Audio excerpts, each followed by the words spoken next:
Our first story here tonight is going to be talking about Pokemon Go maker Niantic nears a $3.5 billion deal to sell games unit. They're looking to sell Pokemon Go to Scopely. This is an article that I found in Bloomberg the other day. I'm circumventing some of the inhibitors to read the article, but here we are. Niantic is the company who's made Pokemon Go, the AR phone mobile game. That game has been in a competitive mode / a standby mode, some players and content creators would argue, for a while. So it's kind of interesting to see that a brand like Scopely, makers of, what is it, Monopoly Go, Marvel Strike Force, I believe, and they have a bunch of other mobile titles, have interest in something like this with Niantic. They are a Saudi-owned company. I believe it's part of that effort, like we saw with the Esports World Cup overall. But Nick, this is a huge amount of money for a game that's kind of it's the game pulls cash, it pulls players, but it's definitely past its peak. A deal could be announced in the coming weeks, so this is still pretty speculative news from about a week ago. The price being discussed currently from sources is about $3.5 billion. Any agreement would involve the Pokemon title as well as the other mobile games. Apparently, Niantic tried to make what's it called? They tried to make a Harry Potter world, and I think they try to have done one or two other games with already name brand IPs overall.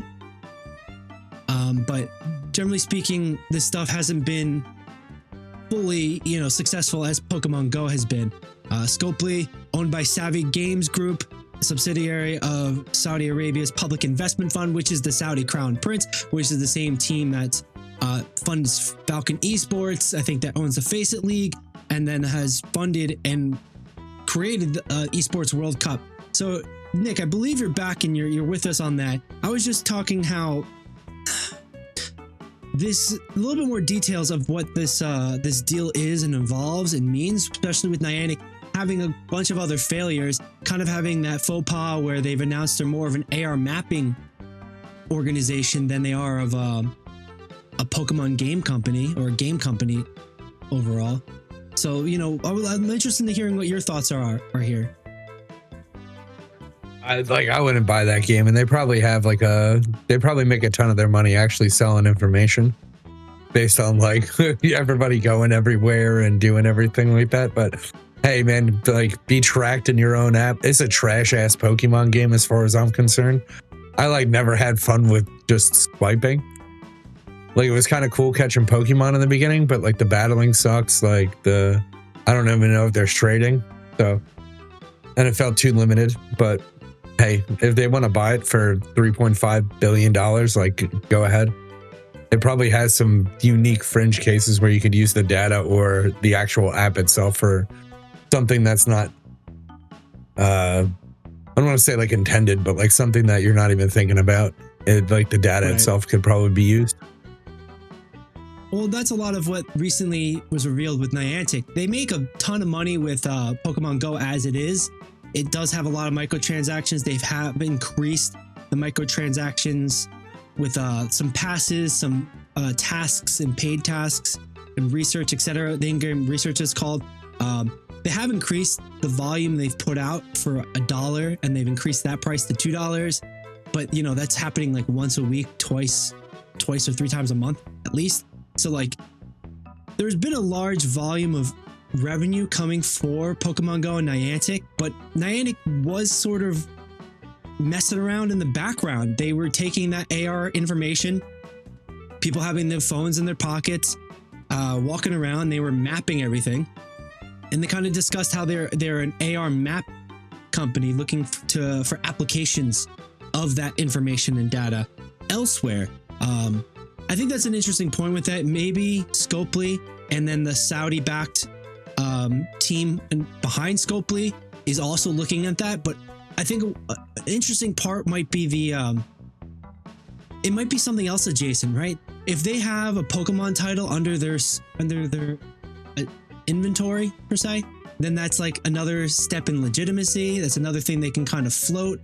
It is in competition across the world. They can push it into Esports World Cup easier. Maybe they have a pivot point for all the other Pokemon competitions stuff to bring it to the Esports World Cup through this sort of deal.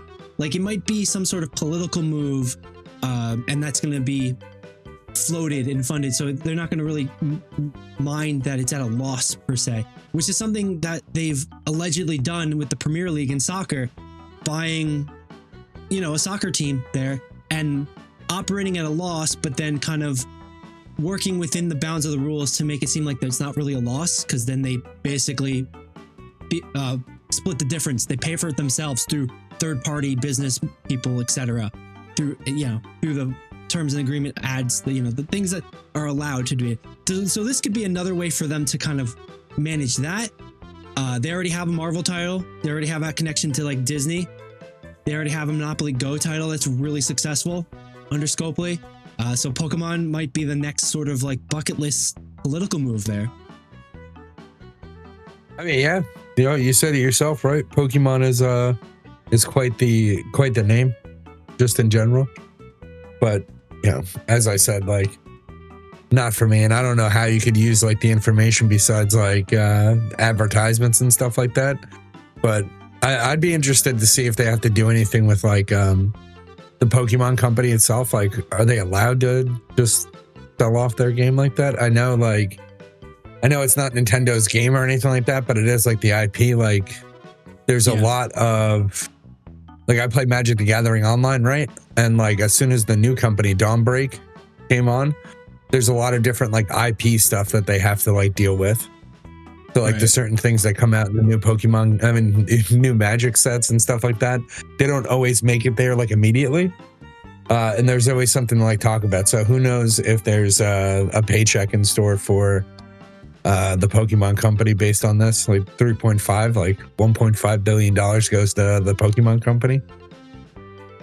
Right, and they've been probably getting paid for a while through that license already. Niantic being the company that's essentially operating an AR Pokemon game for Pokemon, and like that's not unusual. I know we just saw Pokemon Day and they announced some main series games from Game Freak, like the main series developer. But then there's a lot of other developers doing a lot of other things that they license out. And with how litigious Nintendo and Pokemon tend to be elsewhere, I can't imagine that they wouldn't have a say in who the license goes to and how, etc.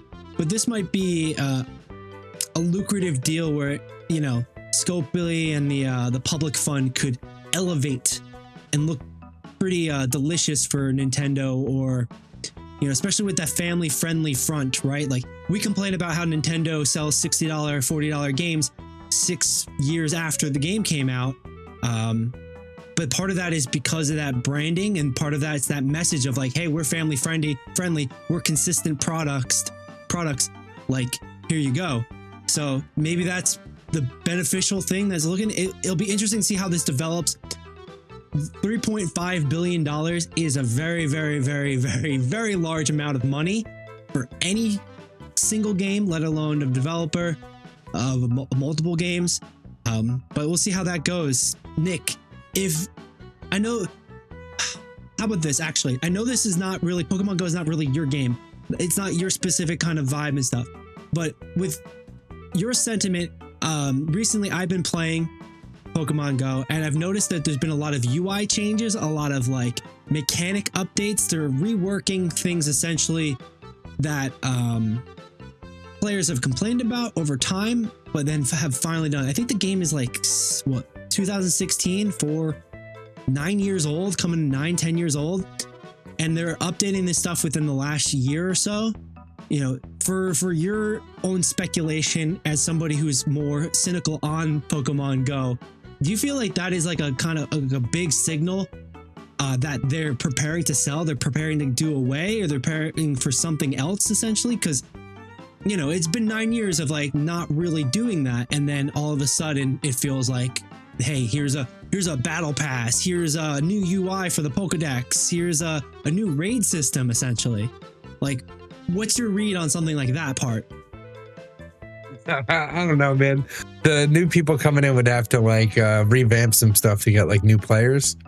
in general. Like, I really don't know how, besides the fact that like they've ripped off their game previous to Pokemon Go, it's literally just like the exact same game, just with a Pokemon skin on it, in case you didn't know. Yeah. I don't know. It's like a dumbed down version of Pokemon, like, and like typing half the time, like I don't know. I just think the game's just like straight booty. I thought it was like really, really cool, the beginning part, but like a lot of the frustrations that Pokemon Go gives you, it detracts away from the fun part of collecting Pokemon. Like, just saying like, yeah, man, if you want that Pokemon, you better take your ass to Japan. You better go there. And yeah, that's right. In that fucking mountain right over there underneath that leaf, there's that one Pokemon that only Japanese can get. Like, region locking Pokemon, not making it like more condensed in areas, and like, I'm not gonna say like counties, but like for a state, like you don't even travel your state to get like a lot of Pokemon. Like, I don't know. It just seems like a real, like, a lot of the frustrations they never worked on. They didn't give a shit. They just like waited for whales to just boost their numbers, which like worked because like it's a mobile game, man. It's gonna make money. I don't know. People spend money on mobile games. Like, yeah, I don't. But like, you know, it's hard for me to spend money on stuff that I know. Like, it literally just feels like a waste of time. But that's me. Well, no hate towards people who really enjoy the game, but I'm saying, like, that's just me. Like, that's definitely something that we've seen can be a problem when the game disappears, right? You essentially lose all that digital assets that you owned, which you don't really own. But yeah, they didn't really work on a lot of frustrations. There's a lot of player frustrations. They do have these annual events, PokeFest, Pokemon Go Fest, around the world. They've got a couple other ones. So they have kind of like done minor things generally to up the profit line, get people in the door, kind of keep retention. But like nothing that's, you're right, nothing that's like made the quality of life like that these much people have switches better. though. These people have switches though. Like, sell me on Pokemon Go when you could just play the regular Pokemon game. And don't tell me you don't have a Switch, because if you're playing Pokemon Go hardcore, I know for a fact, like, there's a good amount of people like that grandpa who got 16 different, you know, devices running at one time while he goes around the city on a bike, on an e-bike or something, right? Like, that exists. But for the most part, most people who play Pokemon Go habitually have a Switch and can play Pokemon. So I don't, besides like the fact that you can get instant gratification with money, like, and that's like, that's weird. Like, you can do that in the games. Like, you're just not spending money. I don't know. I'm just saying, like, I really don't see the pull for it. And like how people are spending money now that like it's hitting me. Like, holy shit. Like, I know you guys all have Switches. Like, that's what hit me. That's what made me just like go on this tirade. Was that like, I know for a fact that they have, like, you have a Switch. Like, I what game improvements could they make that doesn't make you go like, yeah, shit, I should just go play? like the new, like, Let's Go Pikachu is a better game than I'm not going to sit there and sort of defend, defend why you should play Pokemon Go over something on the Switch. And I think you make a really fair point with that, generally speaking, but it is like another just avenue for things. And that's, you know, people like their mobile games, etc.